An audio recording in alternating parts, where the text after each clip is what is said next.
Konosuba, an explosion of this beautiful or this wonderful world. I didn't watch the first trailer, but I'm gonna watch this one.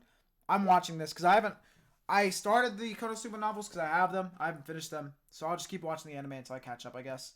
And I obviously haven't read the spinoff, so let's I think I've gone on the wrong channel. I see a Watch Anime Asia logo on the top left, but too late. ここから私の1ページ目が始まる。高魔族随一の天才に任せてください。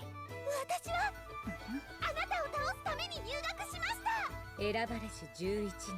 11はマナス。Damn, she's fine. 魔王になった気分。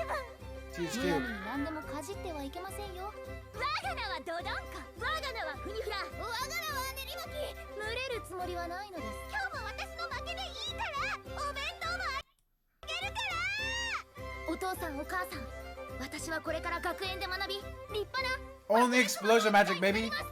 Damn, it's been a minute since I fucking watched Konosuba. I kind of want to rewatch it, but I might as well just finish reading the novels at this point.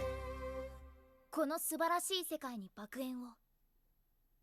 Damn. 我々高魔族において戦闘の上で最も大切なものは何か。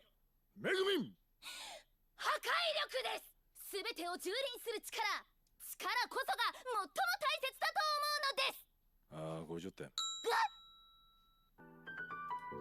That was nice. I can't wait for that. It's gonna be